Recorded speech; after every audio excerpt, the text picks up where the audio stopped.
about justice in education, we're really talking about equity.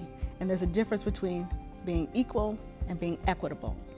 So it has to do with how are we kind of leveling this playing field to provide equitable access to learning for different student groups. And some of those challenges that our students in the Buffalo schools face have to do with being able to come to school prepared to learn, with the right supplies, school supplies. Other things might entail health issues. So are students getting the correct services that they need? Do they have access to those services? Well, there's a lot of research in brain development for students who have gone through traumatic experiences or who have been involved in poverty situations for any length of time. The brain does develop in a different way. And the fortunate thing about brain development is that we can alter that to some degree by the experience and the environment that we provide for children when they come to school. We have a high population of students who are low socioeconomic status. We also have a very high population of students who are refugee immigrant students.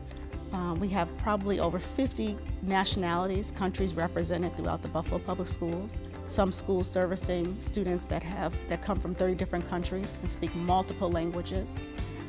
And for many of our teachers who have not had the experience of an urban school, when they come in, it is kind of foreign to them. They can't come in with expectations that all students know something, or all students should already know how to by the time they are in 3rd grade.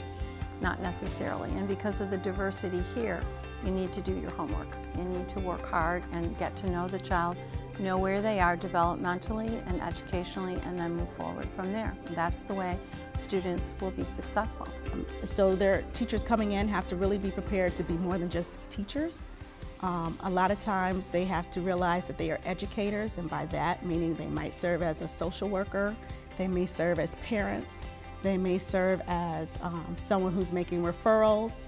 So they're like first responders basically in our schools, and we have to really be able to train and make sure that teachers are aware that they're doing more than teaching, they're educating.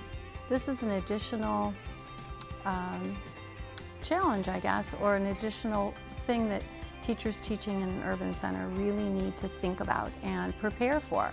And that preparation has to take place in depth. It can't be something superficial. The year-long residency sounds very intensive, and I think that's a good experience for any teacher. I think all teachers really should have a placement in an urban setting.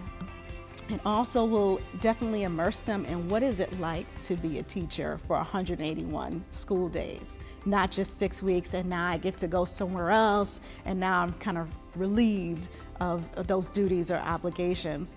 When you can immerse yourself for an entire year from the very beginning of how to set up a classroom, how to develop classroom management skills, how to relate to children, how to build class community, and you can see that in action and be part of that, you will be able to take away something from the beginning to the end of the school year. When I think about justice in education, I'm thinking about how is it that we could get all of our students, regardless of where they're coming from, regardless of their parents' educational background, regardless of their social economic status, to meeting that goal and crossing that finish line. That's justice.